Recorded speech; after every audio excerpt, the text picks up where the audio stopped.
To start, could you break down that article in just a couple of sentences for us? What are the key topics in there?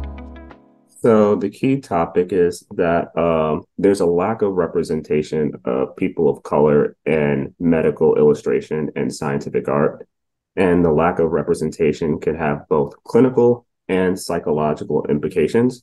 Most of the scientific art and illustrations you see are majority European descent, and we rarely see people of other races and ethnicities, such as like Black, Asian, Latinx, Arab, indigenous people.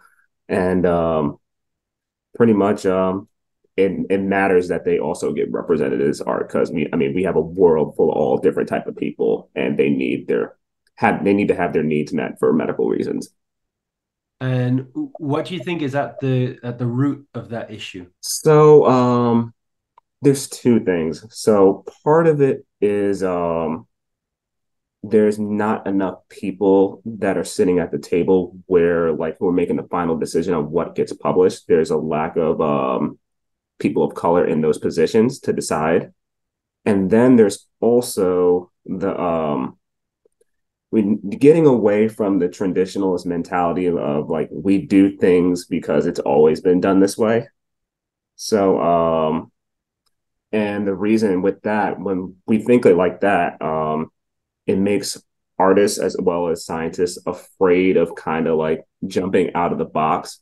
And then that hinders creativity and innovation because we don't think about how art and science go hand in hand. No matter if you're a sketch illustrator, you could be a video game designer, a musician, or a scientist. The one thing they all have in common are they experiment and they're creative.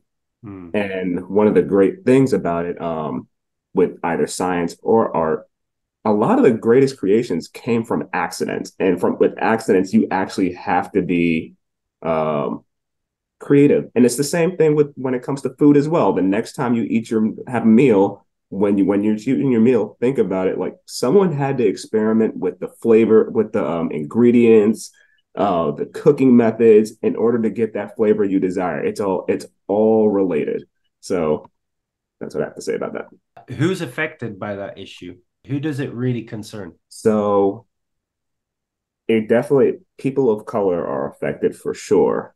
But when it comes to concern, everybody in the medical, scientific, and academic community, it's a concern for all those communities. But the people actually affected are those who identify as people of color. How do we solve this? How do we better the issue? So one of the things is like keep pushing. Like you got to keep pushing for more representation. Getting more people of color into those places where decisions are made.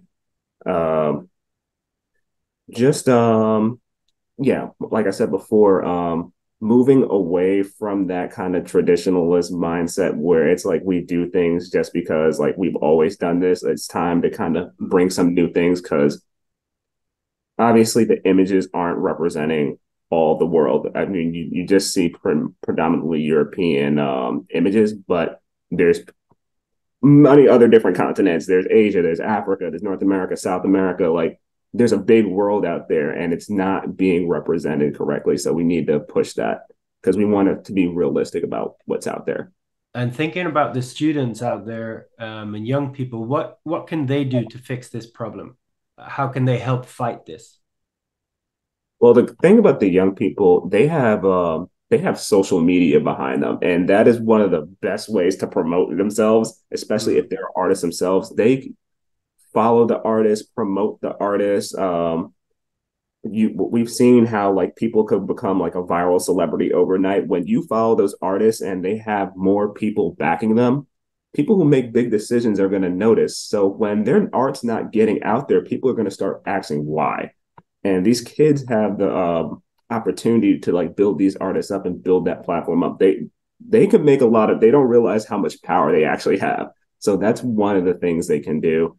And then of course, like if you're a student working in the sciences, if you can find a mentor that is on the same page as you about pushing your art the way you like it, that's going to help as well. So you never think, you're never afraid of kind of going outside the box or being yourself. So that's another thing that I'd also recommend. What did you learn while you were writing or while you were researching this piece? You know, I didn't realize how small the medical illustrator community was. The fact that there's only 2,000 practicing and we have a population of over 8 billion. I think about like there are high school graduating classes that are bigger than the medical illustrator community. It's just crazy how small it is. But at the same time, how talented these illustrators are. The fact that they know different types of art forms, not just like freehand sketching. They also create 3D images. The depth and knowledge as well, because they have to interact with physicians and clinicians, and so they need to know the scientific background. They need to know what they're talking about, so they could kind of intermingle between both the artistic world and the science world. So like their knowledge is incredible. So that's one of the things I definitely learned. How did you find an expert to help you tell that story or this story? How did you go about finding these people? So I was thankfully there was a panel where I was working, and it was a topic that I've been interested in for a while. And I was like, oh, let me join this panel, and heard them speak. I was like, I definitely got to contact them to like speak with them. Thankfully, I did two methods. I contacted them myself, but I also asked the host of the panel, "Hey, do you think if I couldn't find the emails or contact information for the panelists myself, hey, do you think you could send me or get me in contact with these panelists? I definitely want to talk to them about a potential story I'm writing." Um, the host was gracious enough to do that for me, and got lucky. All of them were willing to talk about it, very excited about it. So I was definitely happy about that. And then for other people, I just do your research, get your information, and just it's the numbers game. Send contact as many people as you can and see who responds. So But that's what I did. that's the process behind it is just reach out and ask, ask, ask. Yes. What's the toughest part of writing or reporting a story? This story, but stories in general. So for me, it's two things. Just scheduling that interview because everybody is extremely busy, and people work in different time zones, different countries. So just finding like that sweet spot to get that interview in, that's usually one of the toughest things, at least for me. And then the other thing is when, especially for a story that you're really passionate about, when it comes to figuring out what makes the cut and what doesn't, because you obviously what you're passionate about, you want to say everything, but you have like a certain amount of words to say it all. So you got to figure out, okay, what can what can stay, what can go. But the beauty about it is kind of like when you think about unlike movies where there's a director's cut version of the stuff that doesn't make the cut, the stuff that doesn't make the cut in your story can be another story. So because you have a lot of details, maybe there's a part of the story that you didn't put in this version but can be used in another version. So you can make multiple stories out of all the information you have. And what one tip would you give to budding journalists? My thing would be just to be persistent. It's one like I've mentioned earlier. It's a numbers game. Of course, when you're pitching stories, the reality is you're probably going to get more no's than yeses, but that should not deter you from pitching that story. Um, do not underestimate how far the power and believing in yourself can get you.